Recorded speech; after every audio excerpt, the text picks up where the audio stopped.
Il est 15 heures et nous sommes le dimanche 23 octobre. Mesdames et messieurs, bonjour et bienvenue sur Télé Djibouti pour suivre cette édition de la mi-journée, les titres de l'actualité.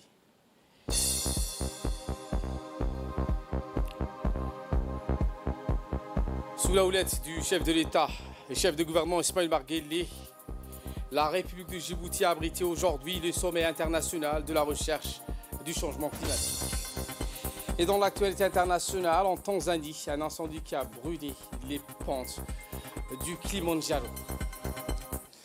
Voilà pour les titres. Merci si vous nous rejoignez sur Télé Djibouti. Je vous le disais en titre, le président Guélé a procédé aujourd'hui, dimanche 23 octobre, à un événement d'envergure régionale et qui a vu la participation du président somalien Hassan Sheikh Mohamud et M.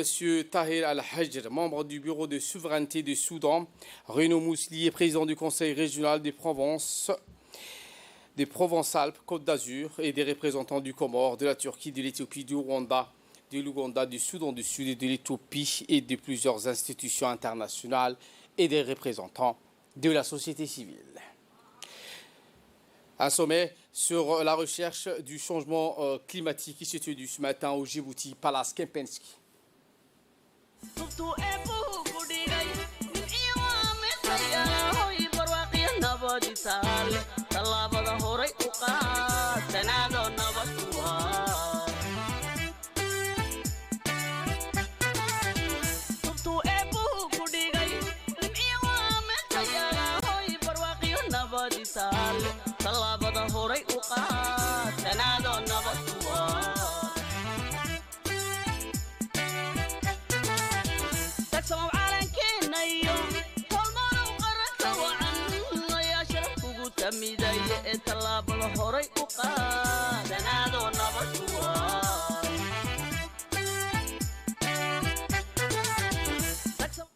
Eh bien, ce sommet servira de haut lieu de présentation des énergies renouvelables, les conséquences également du changement climatique et plaider en faveur des pays pauvres qui souffrent donc des intempéries du changement climatique, à savoir les sécheresses, les inondations, la destruction des habitats, l'insécurité alimentaire, les problèmes de santé, l'immigration, voire les conflits qui accentuent la vulnérabilité des populations les plus fragiles. Ce sommet donc a vu la participation des membres du gouvernement et de plusieurs experts internationaux.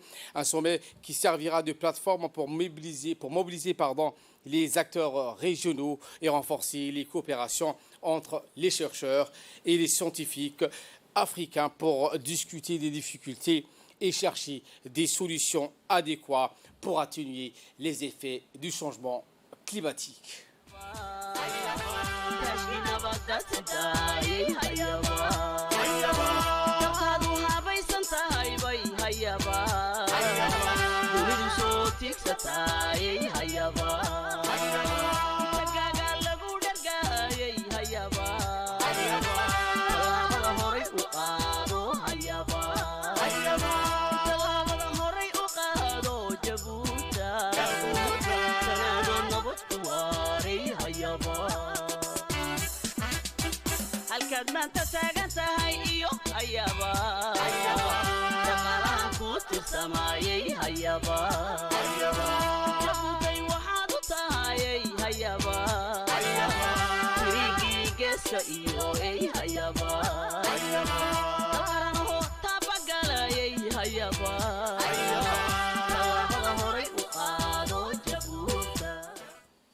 Eh bien, le chef de l'État a tenu un discours lors de ce sommet sur le changement climatique. Voici donc la première partie du discours du président de la République lors de ce sommet.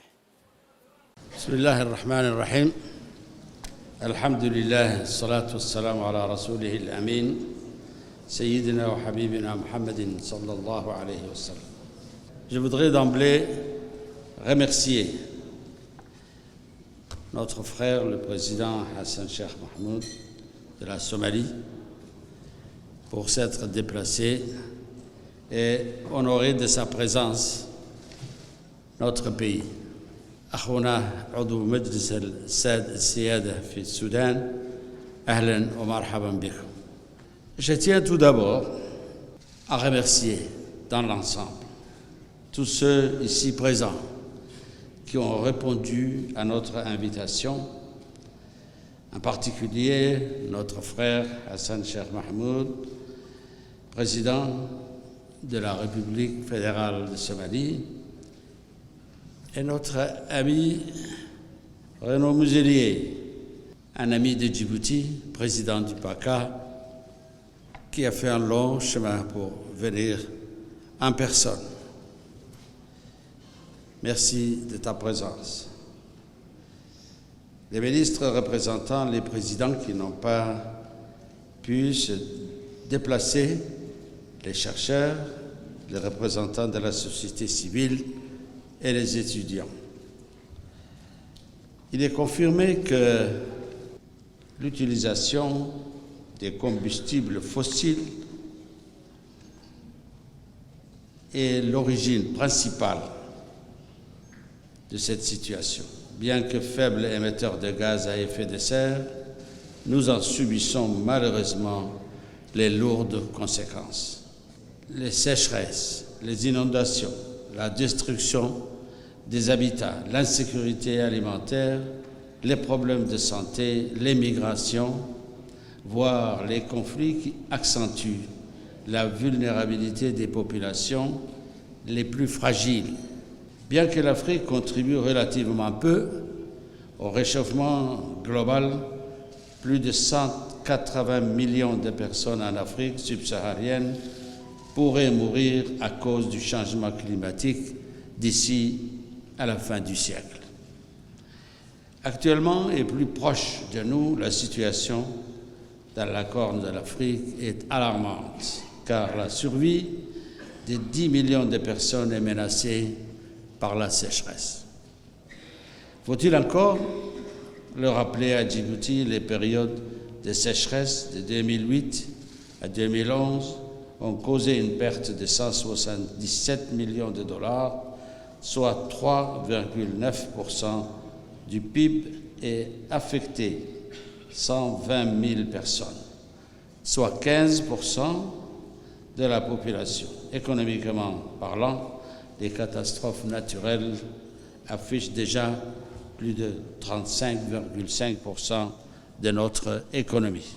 Nous poursuivons nos efforts à assister la population vulnérable en assurant leur sécurité alimentaire et sanitaire ainsi que leur bien-être.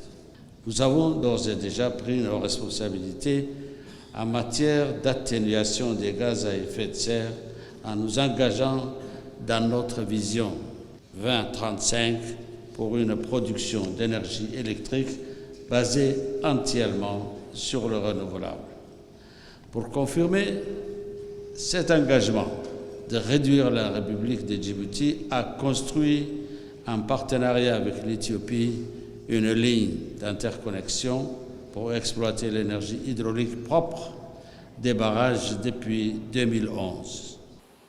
Poursuivant son discours, le numéro 1 djiboutien a indiqué que notre pays a opté donc pour une énergie verte en développant des projets énergétiques comme l'éolienne ou encore la construction des centrales solaires pour atténuer les effets du changement climatique. Écoutons la seconde partie du discours du président de la République. À travers les nouvelles réformes du secteur de la production énergétique, Djibouti a entrepris des programmes fondés sur le partenariat public-privé. Ainsi, une nouvelle centrale éolienne de 60 MW installée au Gouet va être connectée au réseau électrique national avant la fin de l'année grâce au nouveau poste électrique de l'EDD construit au Gouet. Par ailleurs, l'énergie solaire verra d'ici peu une nouvelle centrale solaire d'une capacité de 30 MW qui viendra renforcer le réseau électrique national en énergie renouvelable. Enfin, le pays a lancé plusieurs programmes d'exploration géothermique qui représentent un potentiel important qui devrait contribuer pleinement au passage aux énergies renouvelables. Nous avons voulu aller encore plus loin en mettant au cœur de la problématique climat la recherche et la connaissance scientifique.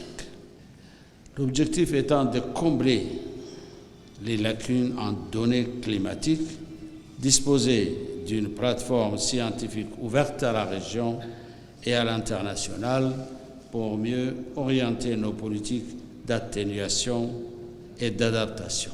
Dans ce cadre, nous avons procédé ce matin à l'inauguration de l'Observatoire régional de recherche pour l'environnement et le climat, un observatoire aujourd'hui opérationnel disposant d'équipements de qualité avec un personnel technique et scientifique à la hauteur des défis. Je tiens à féliciter le ministère de l'Enseignement supérieur et de la Recherche ainsi que le CERD pour avoir tenu nos engagements et pour le travail réalisé. La tenue du sommet Changement climatique et recherche, le chemin vers une adaptation et une résilience durable est étroitement lié à cet observatoire. Nous sommes très heureux d'avoir parmi nous des décideurs politiques, des scientifiques, des experts, des techniciens, des personnalités du secteur privé, des bailleurs de fonds, des personnes de la société civile et des jeunes pour partager leur expérience et nous aider à mieux optimiser les travaux de l'OREC au service de la région et du climat. À la veille du COP 27 à Sharm el-Sheikh, en Égypte, COP qui cible la nécessité d'une transition juste. Djibouti est plus que jamais déterminé à prendre ses responsabilités. Nous continuerons à plaider pour ceux qui souffrent, à sensibiliser sur les dangers qui nous guettent, à défendre nos convictions sur la nécessité de plus de solidarité par le financement des pertes et dommages liés au réchauffement. Nous continuerons de plaider pour plus de coopération et d'efficacité face au réchauffement climatique et ses conséquences sur le monde. Mesdames et messieurs, sur ce, je déclare le sommet Changement climatique de recherche, le chemin vers une adaptation et résilience durable ouvert et vous en remercie de votre attention. Le président de la République a ensuite inauguré un centre observatoire régional de la recherche de l'environnement et du climat. C'est au CERD, aux côtés du président somalien, l'invité de Marc Hassan Cheikh Mahmoud, ainsi que M. Tahir Al-Hijr, membre du bureau du Conseil de souveraineté au Soudan. Ce centre qui constitue un laboratoire régional pour le jeune spécialiste scientifique est formé ainsi la recherche à partir des données requises à l'échelle nationale et régionale sur le climat et l'environnement pour prévenir les conséquences du changement climatique, à savoir éventuellement des sécheresses, des tempêtes, des inondations ou autres intempéries liées au dérèglement climatique. Le président de la République fédérale de la Somalie, Hassan Cheikh Mahmoud, et le président Guélé ont tous deux visité les locaux de l'Observatoire régional de l'environnement et du climat, équipés avec des matériels modernes en termes de recherche, mais aussi des logiciels performants pour collecter les données et faire des recherches pour résoudre les problèmes liés au changement climatique. Ambiance.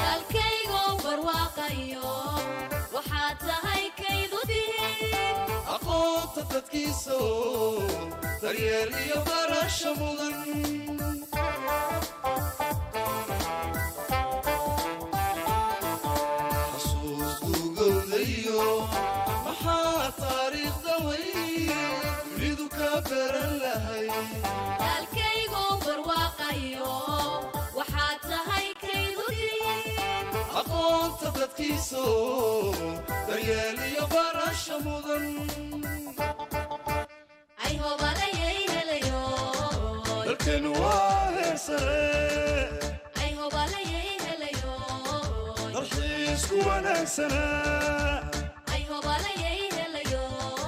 deegaanku wanaagsanaa alloo dalka noo nimcee alloo bala nooga dayr dalkanu waa heer sare dalxiisku wanaagsanaa deegaanku wanaagsanaa alloo dalka noo nimcee alloo bala nooga dayr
اللي كسن أركينا يركي معي وحيصير فاقري أفاف ليس الريماني نبارو عيدو تلي أتوسوني بايدا لا يهتني مرتكاس كودر سلي مرتكاس كودر سلي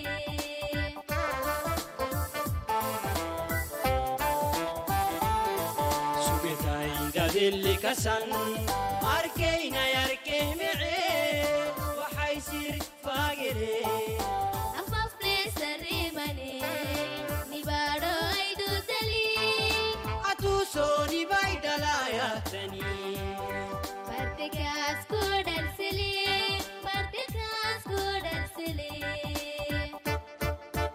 هلاليو هليلوي هليلا نينايكم يقعنا هلاليو هليلوي هليلا قدقي تاكوت لقلي هلاليو هليلوي هليلا راسي بري مرسولي هلاليو هليلوي هليلا مراكي بنتي لي هلاليو هليلوي هليلا بايسيني مايسولي هلاليو هليلوي هليلا نباروي مايسولي هلاليو هليلوي هليلا نباروي مايسولي هلاليو هليلوي هليلا هلاليو هليلوي هللا هلاليو هليلوي هليلا هلاليو هليلوي هللا هلاليو هليلوي هليلا هلاليو هليلوي هللا هلاليو هليلوي هليلا هلاليو هليلوي هللا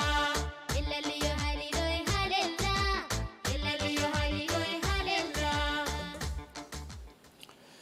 L'actualité de ce 22h, de ce 15h, pardon, c'est aussi que l'armée djiboutienne qui a organisé aujourd'hui un exercice interarmé d'envergure dans la région de Khoron.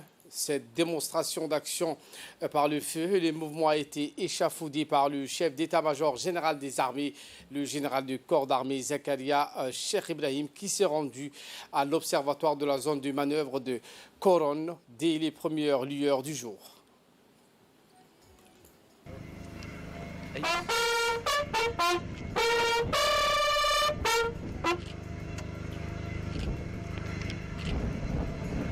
Sous-lieutenant Makhara, mon chef de piquet d'honneur, mes devoirs, mon général.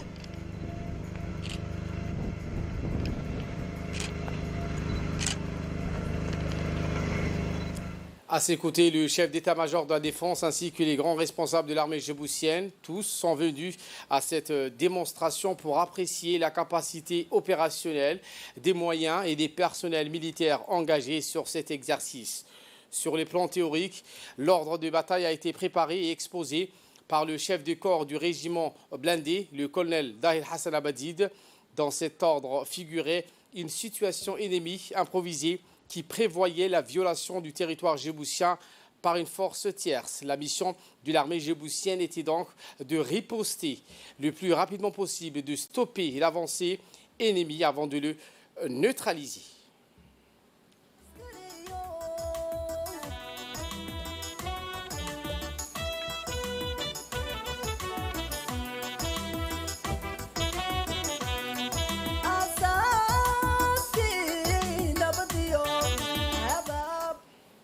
Eh bien, ces exercices et les manœuvres sont souvent le moyen de mesurer la capacité d'un dispositif militaire à mener la guerre et à préserver donc la paix pour la dissuasion. L'exercice du 23 octobre qui consistait à préparer les forces armées djiboutiennes à conduire des opérations de défense de base et de haute intensité sur le sol national s'est déroulé en 3 temps majeurs: la conception, l'élaboration et l'exécution. En outre, l'exécution de cet exercice s'est soldée avec une satisfaction totale du haut commandement des forces armées djiboutiennes à la vue de la précision et de l'efficacité des tirs sur objectifs réalisés par ces attaques simultanées terrestres et aériennes.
adduunyada dhammaanteen udubkoodii baato adduunyada dhammaanteen udubkoodii baato haddaan armi jirin odayada gaboobiyo ubadkiyo haweenkiyo oryuhu ma seexdeen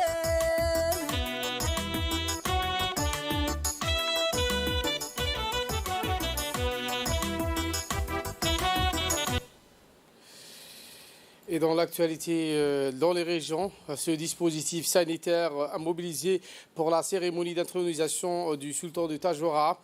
Dans le cadre de cette cérémonie d'intronisation du sultanat de Tadjoura qui se déroulera le 26 de ce mois, l'équipe du CMH de la Ville Blanche est mobilisée.